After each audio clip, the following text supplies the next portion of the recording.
jadi hari ini kira-kira nanti selesai di jam 7.45 ya. Jadi memang dipadatkan. Nanti hari ini saya coba akan menyampaikan terkait dengan penyakit ya pada sistem endokrin. Nah, untuk minggu lalu kita sudah mengenal ya sistem endokrin atau dikenal dengan sistem hormon, yaitu sistem pada tubuh yang berkaitan dengan hormon, fungsi-fungsinya di tubuh itu seperti apa. Nah, kemarin kita sudah mengenal bahwa di tubuh kita itu ada berbagai macam hormon ya, yang diatur utamanya oleh kelenjar. Masih ingat apa?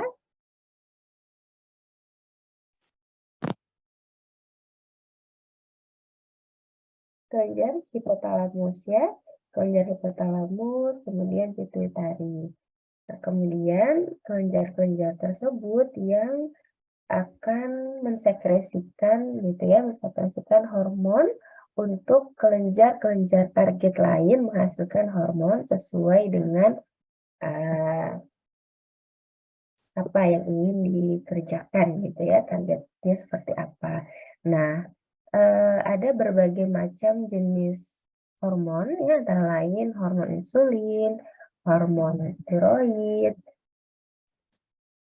Hari ini kita akan belajar gitu ya tentang penyakit ya yang mempengaruhi hormon insulin. Masih ingat hormon insulin dilepaskan oleh kelenjar pada organ apa? Pankreas, Bu.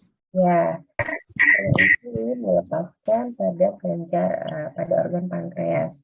Jadi tentunya kita tidak bisa mempelajari berbagai macam jenis penyakit pada kelenjar endokrin karena tentu keterbatasan waktu. Jadi hari ini saya ingin memfokuskan penyakit pada sistem endokrin. Salah satu contohnya adalah pada pankreas ya.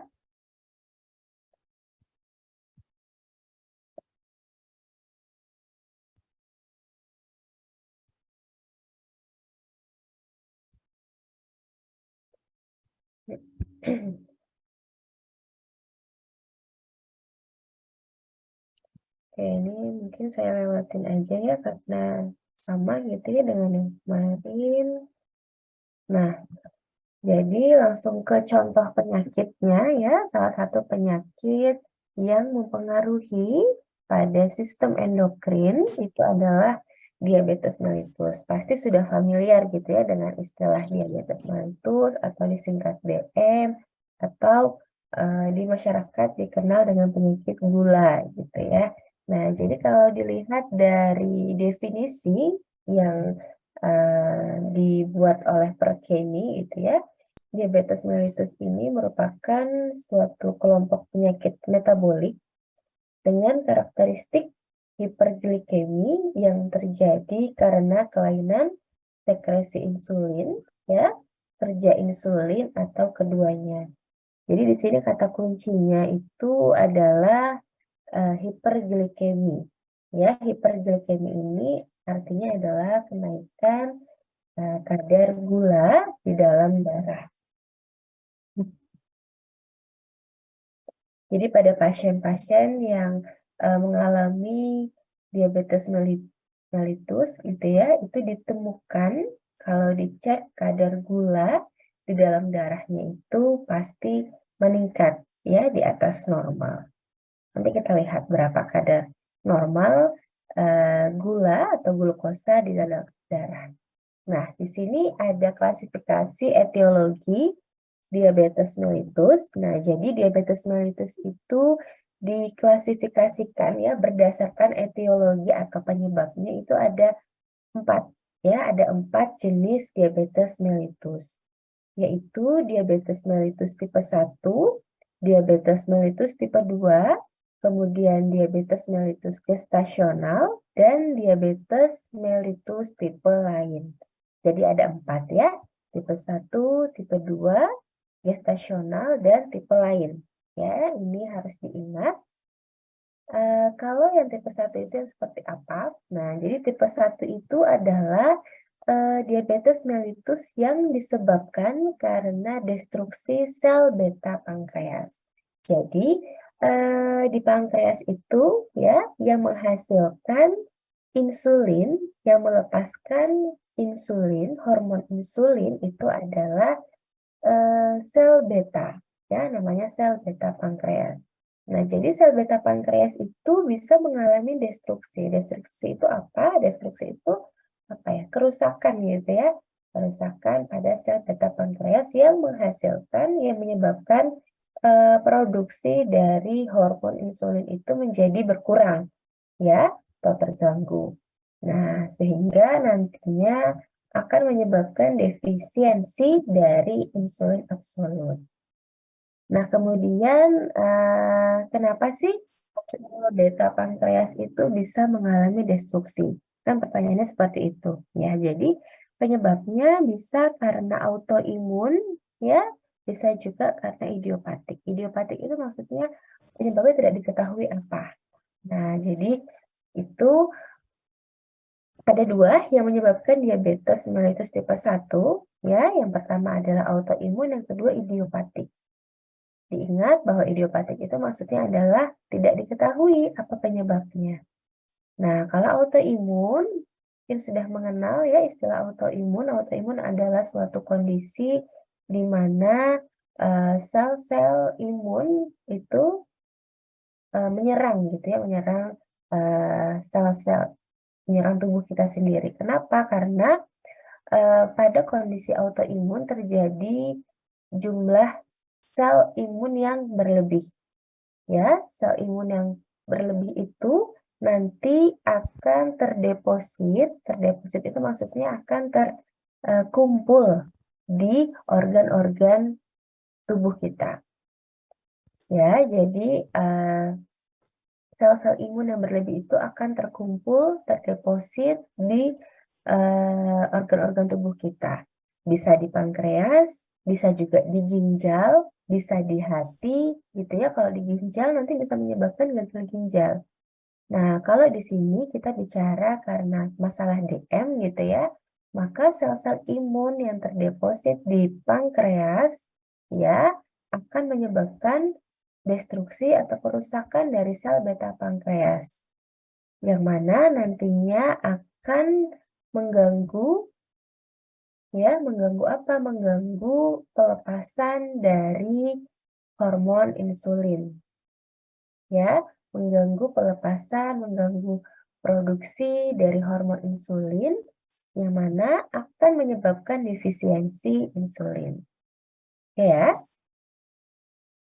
Oke, untuk pembahasan terkait dengan diabetes mellitus tipe 1. Kemudian ada juga diabetes mellitus tipe 2. Nah, di sini bervariasi gitu ya, mulai yang dominan resistensi insulin serta defisiensi insulin relatif sampai yang dominan defek sekresi insulin disertai resistensi insulin. Jadi maksudnya pada diabetes mellitus tipe 2 ini terjadi yang namanya resistensi insulin. Jadi insulin itu tetap diproduksi, tetap dilepaskan ke dalam pembuluh darah, ya. Namun insulin ini tidak mampu mengikat gula, ya, tidak mampu mengikat gula di dalam darah untuk dibawa ke jaringan. Jadi kan kalau gula itu normalnya si insulin ini kerjanya ya mengikat gula kemudian dibawa nih ke dalam sel, ke dalam jaringan yang membutuhkan untuk sebagai sumber energi. Karena sel-sel tubuh kita itu memerlukan glukosa untuk sebagai sumber energi. Ya, metabolisme sel dan lain-lain itu memerlukan glukosa. Nah, pada kondisi diabetes mellitus tipe 2 diketahui terjadi resistensi insulin, yang mana ya, pada kondisi resistensi insulin, pankreas ini masih bisa memproduksi insulin, masih bisa melepaskan insulin ke dalam pembuluh darah, ya, bisa dilepaskan ke dalam pembuluh darah, namun insulin tidak mampu untuk mengikat glukosa untuk dibawa ke dalam sel atau jaringan. Sehingga apa? Sehingga kadar glukosa masih tetap berlebih. Gitu. Makanya kalau pasien DM tipe 2 ketika dicek gula darahnya itu masih tinggi gitu. Tetapi misalnya nih pankreasnya masih baik-baik saja, ya artinya itu bukan diabetes tipe 1 melainkan diabetes tipe 2. Karena insulinnya masih oke, ya masih ada, tapi dia resisten gitu ya, dia nggak bisa nih ngambil kelebihan glukosa di dalam darah. Gitu ya. Namun pada diabetes tipe 2 di sini juga dikatakan gitu ya bahwa bisa juga terjadi sekresi insulin yang berkurang gitu. Juga bisa tetapi lebih banyak yang dilaporkan bahwa pada DM tipe 2 ini lebih terjadi akibat resistensi insulin.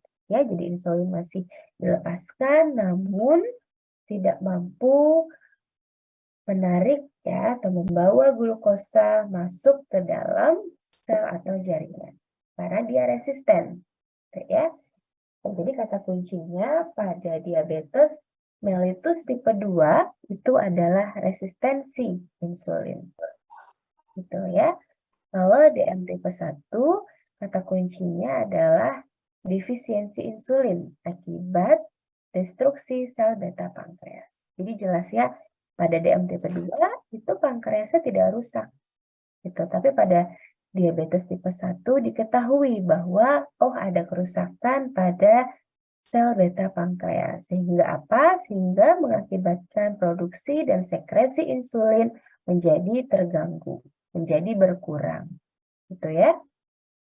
Oke, kita lanjut pada diabetes mellitus gestasional ya. Nah, diabetes gestasional ini lebih mudah diingat gitu ya karena dia spesifik gitu. Terjadi pada ibu yang sedang mengandung. Jadi terjadi pada kehamilan. Nah, diabetes yang didiagnosis pada trimester kedua atau ketiga kehamilan di mana sebelum kehamilan tidak didapatkan diabetes. Nah, jadi sebelum seorang wanita itu hamil, ya sebelumnya, itu dia tidak punya riwayat DM, tidak pernah mengalami DM, gitu ya. Nah, namun pada kondisi kehamilan, jadi pada saat hamil, umumnya di trimester kedua atau ketiga, gitu ya, ternyata tiba-tiba mengalami DM gitu. Kadar gula darahnya kok tinggi pada saat mengandung, pada saat hamil. Apakah itu di trimester kedua atau di ketiga kehamilan? Nah, berarti kondisi tersebut itu adalah termasuk ke dalam diabetes mellitus yang gestasional.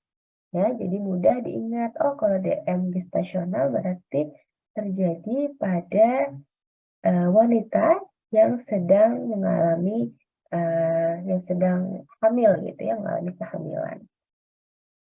Bisa terjadi pada di trimester kedua atau ketiga kehamilan, ya. Nanti umumnya kondisi ini akan membaik ketika sudah lahiran, gitu ya. Jadi setelah melahirkan, umumnya kondisi akan membaik. Jadi memang DM-nya ini, diabetes ini terjadi karena masa kehamilan saja, gitu ya. Oke, kemudian kita beralih ke diabetes mellitus tipe lain ya. Jadi di sini kenapa sih tipe lain gitu ya? Karena tipe spesifik yang berkaitan dengan penyebab lain. Ada penyebab-penyebab lain di luar dari sel beta pankreas yang mengalami kerusakan di luar dari resistensi insulin, di luar dari adanya kehamilan. Nah, ada pasien-pasien yang mengalami lonjakan ya atau kenaikan kadar gula darah. Nah, ini masuk ke dalam tipe lain. Apa aja sih gitu ya? Coba yang pertama di sini ada sindrom diabetes monogenik. Nah, ini terjadi pada neonatus ya. Jadi pada neonatus atau bayi-bayi yang baru lahir itu bisa terjadi diabetes gitu. Ini masuk ke dalam diabetes tipe lain atau sindrom diabetes monogenik. Kemudian yang kedua ada penyakit eksokrin pankreas gitu ya. Ada fibrosis kistik dan pankreatitis. Nah, jadi pankreas itu juga bisa mengalami sakit gitu ya, peradangan, namun dia bukan destruksi sel beta pankreasnya. Jadi pankreas, organ pankreas secara keseluruhan itu mengalami peradangan. Nah, istilah medisnya itu adalah pankreatitis. Pankreatitis ini ya bisa terjadi karena prosedur operasi atau pembedahan ya yang melukai pankreas. Jadi kalau misalnya pembedahan organ dalam gitu ya, ini bisa menyebabkan peradangan pada pankreas atau dikenal dengan istilah pankreatitis. Nah, pada kondisi peradangan pankreas atau pankreatitis ini bisa mempengaruhi produksi dari insulin gitu. Karena kita tahu pokoknya insulin ini dihasilkan oleh pankreas gitu ya. Jadi ketika pankreas mengalami kerusakan, pankreas mengalami peradangan, maka akan bisa menyebabkan gangguan pada produksi insulin gitu ya. Sehingga kadar gula bisa meningkat. Nah, namun untuk pankreatitis biasanya ini tidak dalam periode waktu yang panjang. Jadi hanya hitungan bulan saja, nanti kalau diobatin ya bisa sembuh dan sehingga insulinnya akan bisa normal lagi produksinya. Gitu ya. Oke, kemudian yang ketiga di sini bisa disebabkan oleh obat atau zat kimia, misalnya penggunaan glukokortikoid pada terapi HIV atau setelah transplantasi organ. Ya, jadi sifatnya biasanya tidak lama gitu ya, periodik saja kalau untuk DM tipe lain. Kemudian DM gestasional ini periodik juga, nanti kalau sudah melahirkan maka masa DM-nya gitu akan membaik dengan sendirinya. Namun untuk DM yang tipe 1 dan tipe 2 ini umumnya memang membutuhkan pengobatan secara berkala gitu ya.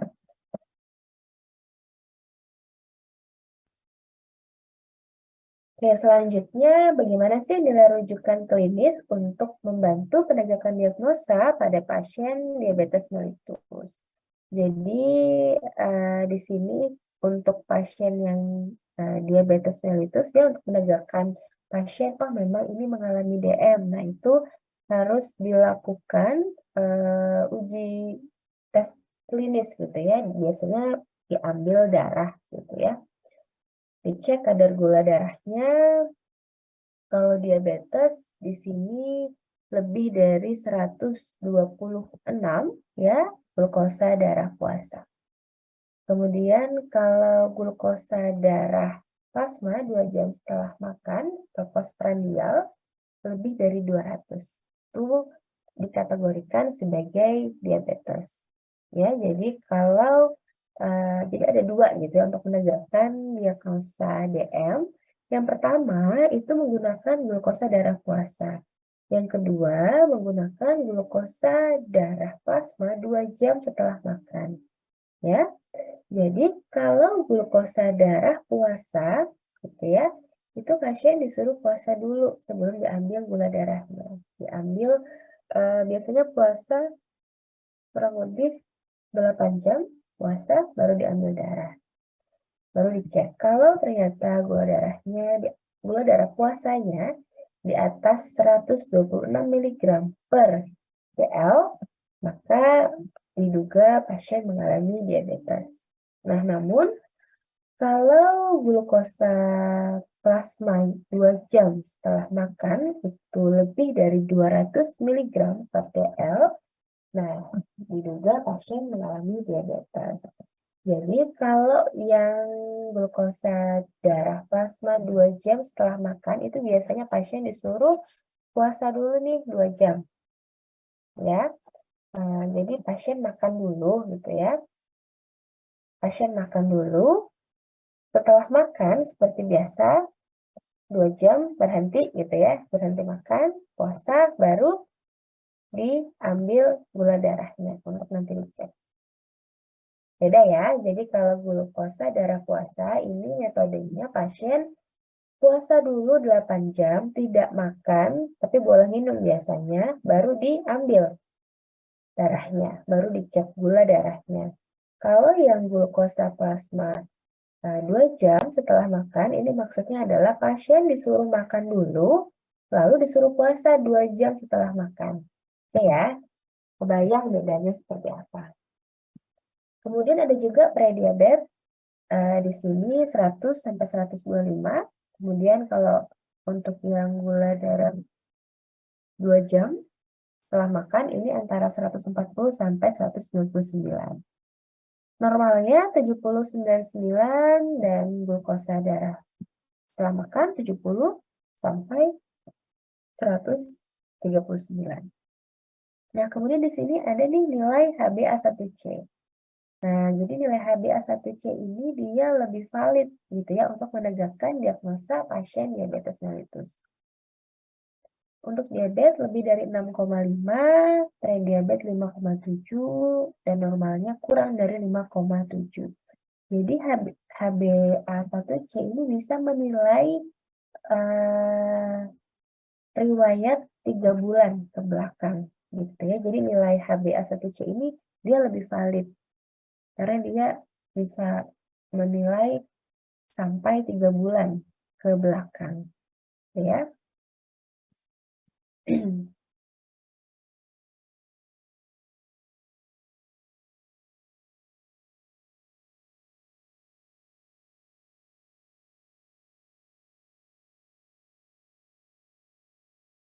Oke, jadi untuk penegakan diagnosa pasien DM ya kita bisa lihat nilai dari HbA1c, kemudian glukosa darah puasa dan glukosa plasma 2 jam setelah makan. Ya, namun yang lebih valid di antara ketiga jenis pengujian ini adalah nilai HbA1c.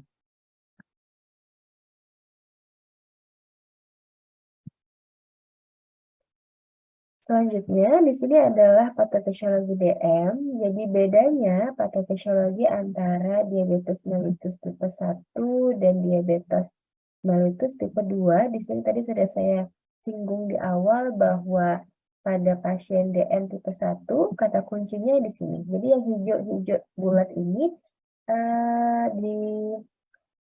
dianalogikan sebagai insulin gitu ya. Yang titik hijau dianalogikan sebagai insulin. Maka pada DM tipe 1, jumlah insulin yang dilepaskan di dalam pembuluh darah itu jumlahnya sedikit. Ya, karena apa? Karena terjadi destruksi sel beta pankreas. Oke, kemudian pada gambar kedua di sini kita lihat bahwa insulinnya cukup banyak ya yang dilepaskan ke dalam pembuluh darah. Ya, jadi ini dianalogikan sebagai pembuluh darah gitu ya. Yang titik-titik berwarna ungu ini dianalogikan sebagai glukosa. Jadi yang titik ungu ini dianalogikan sebagai glukosa. Nah, pada DM tipe 2 jumlah insulinnya masih cukup banyak, namun dia tidak mampu untuk mengikat glukosa dibawa ke jaringan atau sel. Sehingga apa? Sehingga bisa dilihat kadar glukosanya di sini masih meningkat. gitu ya. Jadi kata kuncinya untuk DM tipe 2 itu adalah terjadi resistensi insulin. Gitu.